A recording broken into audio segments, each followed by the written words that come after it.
Gusto ko po sanang itanong mula sa kanila, ano-ano pong mga opisina ng ating pamahalaan o ahensya ang pinagkakalooban po ng intelligence and confidential funds?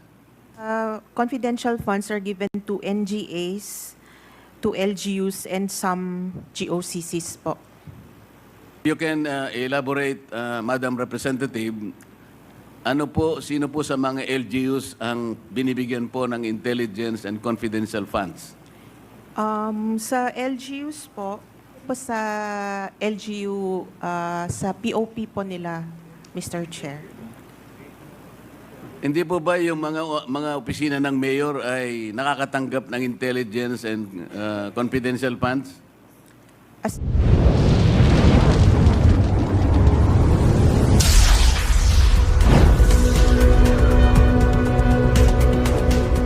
As long as it is part of their budget, Madam Chair, Mr. Chair. Kaya nga po tinatanong ko sa inyo, kayo po nakakaalam kasi kung sino-sino sa kanila. Karaniwan po yung opisina ng mayor, nakatatanggap po, maaaring hindi lahat, ngunit nakatatanggap po basically yung opisina ng mayor. Tama po?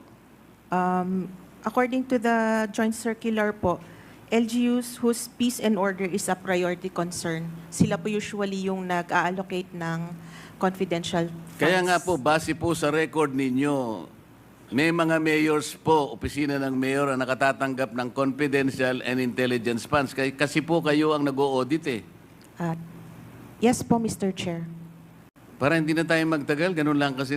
Pati po opisina ng gobernador nakakatanggap din po ng ganung klaseng pondo, hindi po ba? Yes, Mr. Chair. Yun pong PNP nakakatanggap po. Intelligence fund po sa Opo, PNP. yung AFP nakakatanggap po. Yes po, Mr. Ang Chair. opisina po ng ating Pangulo ay nakakatanggap po ng intelligence funds. Yes, Mr. Chair. Ngayon po sa mga karamihan po ng opisina ng mayor at opisina ng gobernador at alimpang mga LGUs na maaaring makatanggap nito, depende sa kanilang pangangailangan. Yung AFP at saka yung ating kapulisan at ang ating opisina po ng ating Panguluhan, masasabi po ba ninyo na merong na-issuean po ng notice or notices of disallowance sa napakaraming opisina na tumatanggap ng ganitong pondo? Mr. Chair, pagka meron naman pong mga ibang agencies na katanggap. Kaya nga po ng gusto ko pong malaman, halimbawa 2022 at saka 2023, ballpark figures lang po, ilan po sa mga official sa mga opisina ng mayor na nakatanggap ng confidential or intelligence funds ang subjected to notices of disallowance? Ilan po sa opisina ng gobernador, ganun din po yung tanong. At saka sa iba't ibang mga opisina po, para malaman lang natin, kahit ballpark figures lang, ilan po yung na-issue nyo na notices of disallowance concerning these types of funds?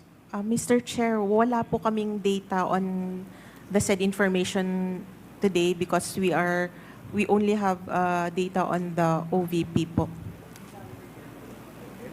I cannot give an exact number po Bakit today. po? Kasasabi nyo lang na meron din kayong sinubject sa notice of disallowance eh. Bakit po yung opisina lang ng OVP ang meron kayong record? Yung hawak po namin ngayon, Mr. Chair, since ito po yung subject ng inquiry, we are prepared as to the OVP. Pero as to other O sige po, ganito na lang. Meron po ba kayong estimated na bilang ng na-issue nyo na kayo po kasi pag intelligence and confidential funds, kayo po yung auditing unit ang nakatoka para tingnan po ang pagkakagasta ng tipo ng fondong ito. Tama po? Tama po, Mr. Okay. Chair. Makapagsasabi po ba kayo ng estimated number? Ito po, kinabibilangan ng opisina ng mayor, ng gobernador, ng ISAP, ng kung ano-ano, ng siguro po, maski National Intelligence Security Council, AFP, ang kapulisan. Can you provide us a ballpark number of the notices of disallowance that your office has initially issued? Mr. Chair, I cannot give you a ballpark figure now since hindi naman po ako involved sa entire ICFAO. So, Wala po bang isa sa inyo na nakaupo ngayon sa aming harapan ang makapagbibigay man lang ng estimated number? Napakarami po ng mayor, napakarami po ng gobernador. precisely, sir, kaya sa ibang division, wala po akong... Pwede ba natin sabing 100 or 500 notices of disallowance? I cannot say po, Mr. Chair. How can you help us? We are supposed to be doing this in aid of legislation. Kaya namin kayo pinatawag para tulungan nyo kami. Mr. Chair, Ang sabi po ng jurisprudence, which was quoted by no less than the former Chief Justice of the Supreme Court, Reynato Puno, quoting various jurisprudence. Kasama na po yung Arnold versus Nazareno. There should be a legislative purpose. That's number one requirement. The number two requirement, there should be pertinency in relation to those legislative purpose. Kaya po Congressman Marculita, tinatanong you ko, have 1 minute. tinatanong ko po ngayon, gaano karami, o sige ganito na lang, marami ba ang na-issue nyo po na notices of disallowance in connection with these types of fund?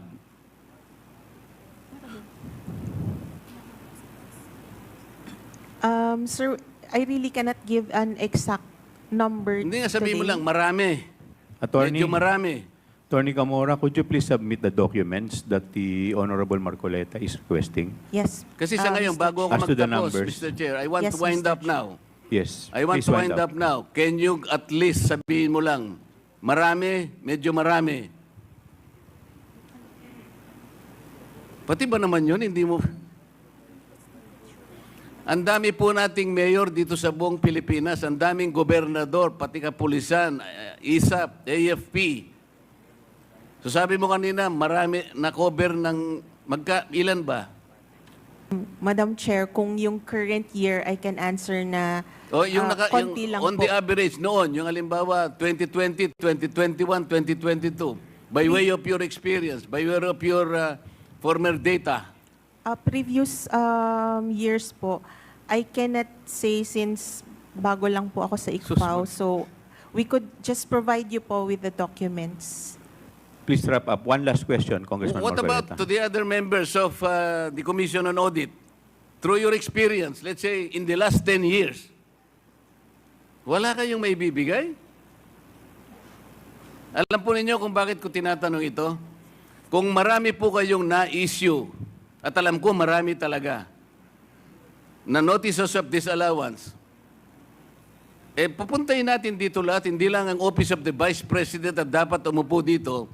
Lahat na po ng inisyuhan nyo ng notices of disallowance must sit here para makagawa po kami ng mas maganda, mas balanse na batas. Kung pag-uusapan po ay ang paggamit nitong intelligence funds. Do you understand, Madam? Yes, I understand po the question. So, However, the committee is expecting to receive the number as well as the pertinent records pertaining to the issuance of notices of disallowance to the municipal mayors, governors, the PNP, the AFP, and such other agencies who are recipients of intelligence and confidential funds, because later on we will also summon them and sit Congressman- with us. Thank you, Madam Chair, Mr. Chair. Congressman Thank you. Marcoleta, you cannot move because you are not a member of this committee. It's good that you have raised that, Mr. Chair. I am a vice chair of this committee. On September 4, I was surprised because I saw the journal that I was replaced by my comare. The question is, if I am replaced as a vice chair, does that automatically mean that I am removed as a member of this committee? Before you answer that, Mr. Chair, I think I need some legal basis before you answer that. Yes, your removal from the vice chair, you were removed in a plenary session, House Rules. Now, under Section 28 of the House Rules, it provides that the House shall, upon the recommendation of the Committee on Rules, organize committees, their membership, and jurisdiction. Therefore, your removal as Vice Chair and member of the House was a plenary action, and therefore, it should be the plenary who should include you as member or as Vice Chair. Thank you. Mr. Chair, it was very clear that I was removed as Vice Chair. I was not removed as a member. Because you were There is this distinction between being a member and Vice Chair. If I Yes, was but- removed as Vice Chair, but your appointment as Vice Chair, you were not appointed as member. Your appointment was as Vice Chair. So hindi naman po kayo Mr. in-appoint Chair. muna as member bago kayo ginawang Vice Chair. Your immediate appointment was as Vice Chairman, and therefore your removal as Vice Chair will remove you as member also. Yun po yun. And Well, it's a that is plenary your- action. The committee has nothing to do with it. that is your opinion, Mr. Chair, but I am expecting that some kind of a basis should be presented that upon removal of a Vice Chair, that automatically also removes him as a member of that committee. That's all I am asking, Mr. Chair. Point of order, Mr. Chairman. We have already answered the manifestation or the inquiry of the Honorable Marculita. Next to interpolate is Mr. Chairman, Honorable. Mr. Chairman, Yes, with the permission, with the indulgence of Honorable Dionisio, I would like to recognize the Honorable Paduano. Mr. Chairman, under our rules, there's a motion for a point of order. And this is one of the highest motion that should be ruled by the chairman. So, Mr. Chairman, just a parliamentary procedure, the chairman should recognize the person that moves for a point of order because that is one of the highest motion that should be recognized by the chairman. Thank you, Mr. Chairman. Noted. Honorable Mr. Chair, Honorable Vice Chairman Abante. with the indulgence of Congressman Dionisio, may I be recognized? Mr. Chairman, Yes, with the just a point of inquiry. There's a motion for a point of order, and I have stated that is the one of the highest, well, in fact, second highest motion. So the chairman should rule on that point of order that was raised by, I think it's Congressman Valeriano. My point of order is that the chairman already ruled na he was removed as vice chairman of the Committee on Good Government and Public Accountabilities. That's It all, was Mr. already Chairman. answered. It was already ruled, Your Honor. Thank you, Mr. Chairman. Thank you po. Mr. Chair, With the indulgence of Congressman Dionisio, the Chair would like to recognize the Vice Chairman Abante. Mr. Chair, a while ago, COA has answered the question of Congressman Romy Acob as far as the difference between an intelligence fund and confidential fund. Can you please repeat that? Meron pagkakaiba ang intelligence fund saka ang confidential fund? Yes, Mr. Chair. Ang Intel Fund po, it is given to uniformed and military personnel and intelligence practitioners. And the purpose is for activities that have direct impact to national security. For confidential fund, they are given to civilian government agencies that are intended to support the mandate or operations of the agency. Okay, Mr. Chair, therefore, ang intelligence fund, hindi confidential fund. Yes, Mr. Okay, Chair. pero kanina, yung pong question ni Congressman Marculita, sinasabi niya palagi, confidential fund or intelligence fund. Am I right? They are separate po. O therefore, hindi po masyado naintindihan ni Congressman Marculita yung katanungan niya. Sapagkat kanyang pinareho ang confidential fund at ang intelligence fund. Na gusto kong itanong, Mr. Chair, no? Sinabi niya kanina, sinabi mo na mayroong confidential fund ng mga mayors and governors, di ba? Yes, Mr. Chair. Intelligence fund, meron ba silang intelligence fund? Generally, wala po since hindi naman po sila uniformed personnel.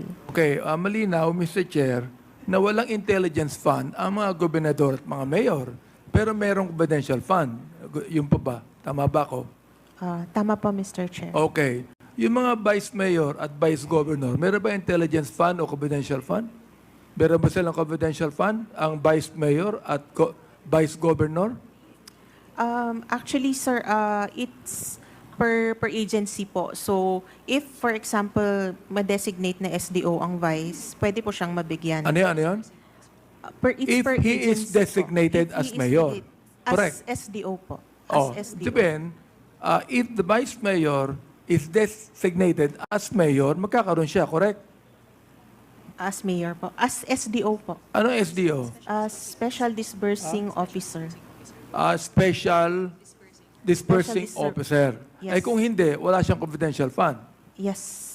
O therefore, regularly, walang confidential fund ang vice mayor at ang vice governor.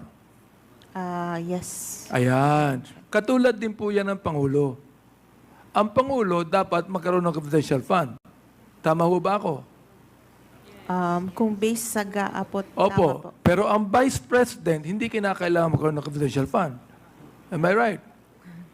Not in... Am I right? Not necessarily correct. Following my question on the line of questioning that I have with the Vice Governor and the Vice Mayor.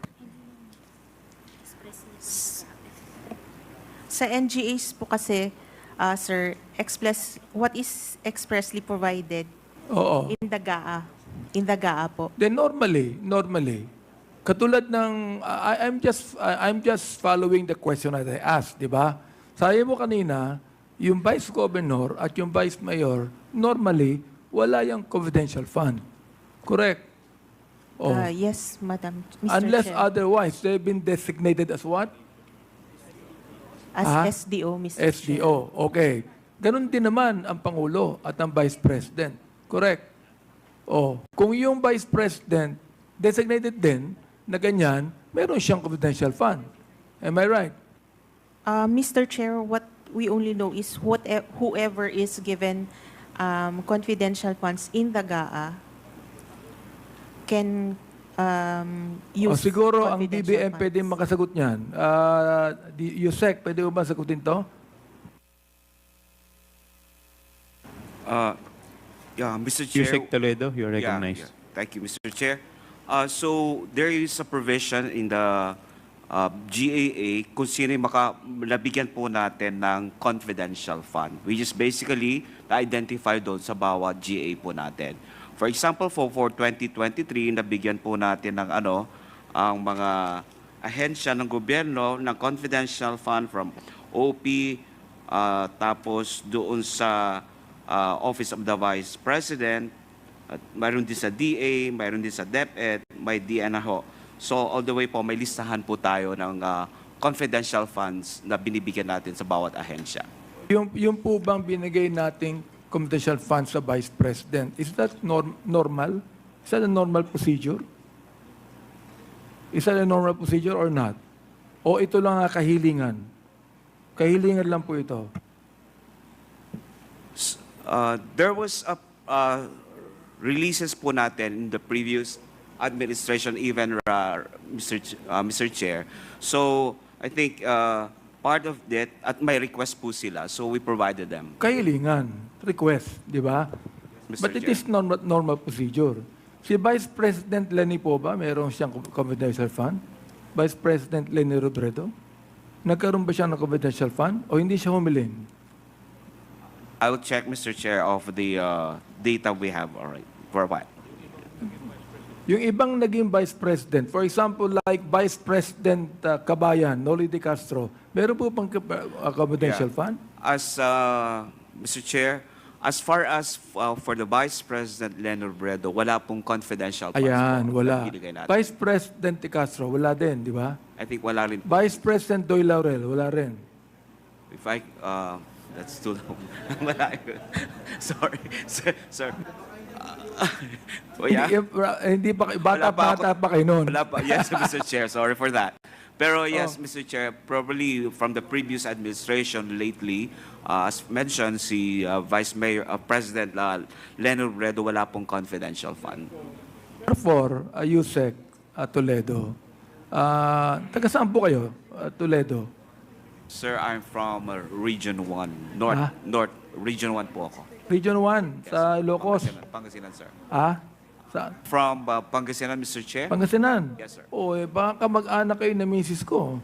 Toledo ang misis ko taga Please wrap Pangasinan up, din. Congressman Abante. Hindi natanong ko lang. Natanong ko lang. Kamag-anak ko to okay. Teka lang, meron pa akong tanong sandali Mr. So Chairman. therefore, Mr. Chair, it is not a normal procedure for the Vice President to have confidential funds because the previous Vice Presidents did not ask for any confidential fund, Mr. Chair. That is what I'm trying to say. So therefore, this is just a request from the Vice President. And being a very courteous DBM, you have given the Vice President confidential fund because if that is normal procedure and according to law, you should have given already confidential fund to the Vice President now. Di ba? Tama ba ako? Yes, Mr. Chair, you're right. Ayun. O gusto ko lang po malaman, Mr. Chair, ng taong bayan natin na hindi po normal procedure na magkaroon ng confidential fund ang Vice President sapagkat yung mga previous na Vice President ay hindi po nagkaroon ng confidential. Ito po'y kahilingan lamang. Kaya ang tanong natin dito, bakit kinakailangan magkaroon ng confidential fund ang Vice Presidente? Tulad po ng tanong ni Congressman Marculita, wala na po siya rito. Yung mayor, yung governor, maaaring okay yon. Pero yung vice mayor at yung vice governor, normally, wala. Yun lang po, Mr. Chair. Maraming salamat po. Thank you. Before I recognize Congressman Pao Ortega, I would just like to make a short manifestation. That is precisely the reason and the purpose of this committee hearing because this is in aid of legislation. Now, we are seeing loopholes sa mga batas po natin. Kaya nga po, ginagawa po natin ito so that we will be able to draft or enact laws that will help us set certain parameters with respect to this issue. Kasi ngayon lang po natin nakikita to So with that, the Honorable Ortega is recognized. Thank you, Mr. Chair. Of course, with the indulgence of Congressman Dionisio. Yes. Okay daw. Please proceed. Thank you, Mr. Chair. Would just like to include for the consumption of the committee, Mr. Chair, and for the the questions of the Honorable Abante. And to your point and manifestation, Mr. Chair, we do agree na kaya nga po natin tinitignan to dahil nagkakaroon po ng mga problema sa loopholes yung batas na nagagawa. So for the year 2000, 5.1 million under Vice President Gloria Macapagal Arroyo. 2002, 5.1 million under Chofisto Gingona Jr. 2005 to 2010, 6 million under Vice President Noli Di Castro. 2011, under Vice President Jejo Marbinay. 2016 to 2022, under VP Leni Robredo, 0. And under the current Vice President, Mr. Chair, 2023 is 500 million, Mr. Chair. Thank you. Mr. Chair, Congressman may I Abante. recognize? Now, I do realize that it is upon the power of Congress to allow confidential funds. It is not the power of DBM, correct? Upon the power of Congress. Therefore, the Vice President should still be thankful that she was given a confidential fund by the power of Congress. Yun po yung gusto kong sabihin din sa inyo. Thank you. The chair would like to recognize the Honorable Dionisio for his interpellation. Mr. Chair, sa wakas daw po. Hindi. Ang tatanong ko lang po kasi kung bakit napakaginaw dito ngayon. Hindi, Mr. Chair, biro lang. Marami pong salamat, Ginoong Tagapangulo, sa pagkakataon na makapagtanong ng konting clarificatory questions. Naalala ko lang si Ma'am sa COA. Ma'am, magandang hapon po sa inyo. Kayo po yung nakatabi ko last time dun sa nakaraang hearing. It's a pleasure to meet you again, everyone sa ating mga resource speakers from COA. Meron lang po akong konting katanungan if you could enlighten this humble representation, ma'am. Regarding po dun sa procurement process na ginagawa natin sa pag-acquire dito sa Office of the Vice President or procurement process in general, ano po ba yung mga steps? Briefly lang, ma'am. Ano po ba yung mga steps na dinadaanan ng mga bidders? May I ask the help of our ATL since wala pong procurement sa confidential? Yes, Sige, kahit Yusek sino po. Toledo. Yusek Toledo, could you please respond to the query of the Honorable Dionisio? May I request, well, Mr. Chair, I'm sorry that po, of the request query, Mr. Chair? Yes, Mr. Chair, I was just simply asking very briefly, ano po ba yung proseso ng procurement process? Very briefly, dinadaanan ng isang bidder. Okay. Based doon sa rule po natin sa 9184 po, syempre po, ang procurement po natin ay dumadalat. Normally, it's through bidding process po siya, wherein, of course, the bidders, contractors will have to submit their bidding documents and that it will be processed and evaluated by the BAC po. That's initially the process. Meron pong ano yan, di ba? Ang tawag doon yung pre-bid conference. Yes. Tapos meron tayong public bidding, bid evaluation rating, tsaka post-qualification. Tama po ba?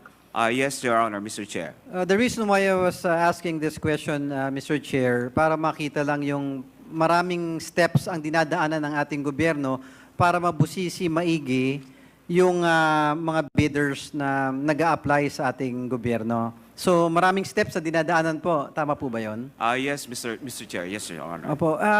Yung tanong ko lang po, I think na-mention na rin, pero gusto ko malaman, categorically, sino po ba sa DepEd or ang nagde-determine ng eligibility and qualifications ng isang bidder? Mr. Chair, probably it's not specific for DepEd, but there is also what we call for every agency, there is a BAC po, nagde-determine po ng qualified bidders po. Yung BAC. Yes po. Ano po ba ibig sabihin ng BAC, sir? Bids and Awards Committee po. Yun po pala yung BAC. Oh.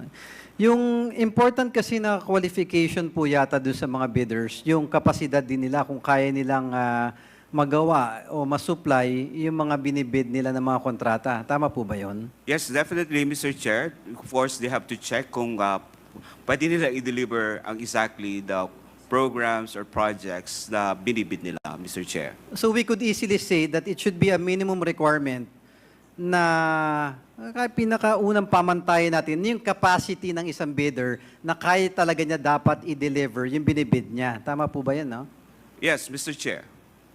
So kung siya minimum, ang isang dapat scrutinize din natin sa mga kumpanya na nag-a-apply na mag-supply sa iba't ibang ahensya ng ating pamahalaan, yung capacity to pay, kailangan nating mas scrutinize yung capital niya. Tama po ba yun? Yeah, yes, Mr. Chair, the capacity para ma-deliver niya is one of that qualification is to look at the capacity, yung capitalization niya, kumbaga. Tama kasi, am I correct in saying na ang capitalization ng isang kumpanya, hindi lamang doon kukunin yung amount ng pag-supply niya, nung binid niya, kung hindi pati yung basic operations ng kumpanya, hindi po ba kasama na doon sa capitalization niya? I think, Mr. Chair, kung pati operations dapat kasama rin po doon sa capitalization niya, pero how to operate that corporation or the bidders or contractors, Mr. Chair. So, sa pagkaintindi ko po sa ating maiksing pag-uusap, tama po ba na dapat may kapasidad sa kapital ang isang kumpanya sa pagsali sa mga bidding process sa gobyerno? Yes, Mr. Chair. Having said that, Your Honor, there are some informations na na-receive ng inyong lingkod I was really able to gather some information relative to the actual procurement recently entered by the DepEd. Pakisabi na lang po at pakiconfirm, should you know, if not, please verify these pieces of information na masubmit sa committee. Unang-una yung Advanced Solutions Inc. Isa po ba tong kumpanya na nag-apply ng bidding sa DepEd? Sa COA na po siguro ito?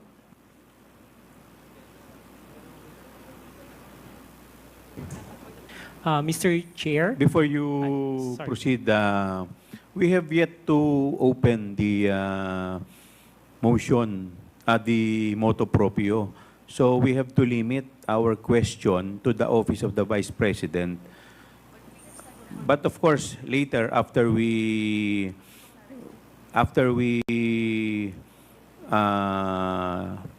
preliminary determination, we can proceed.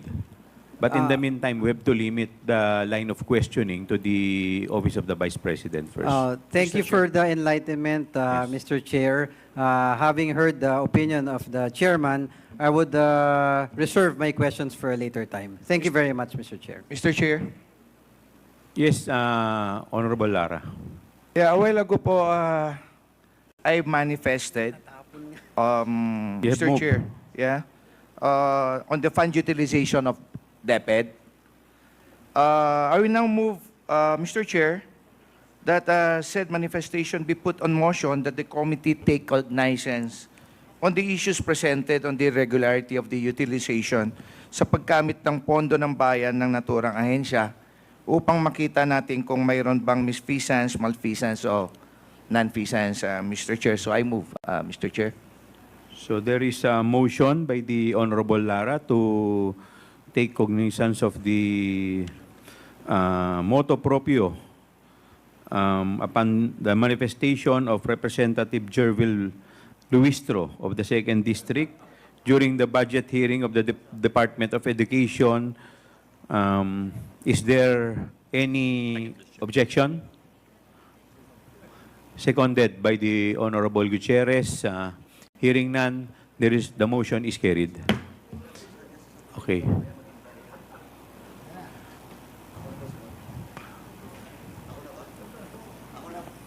One minute suspension is declared by the chair.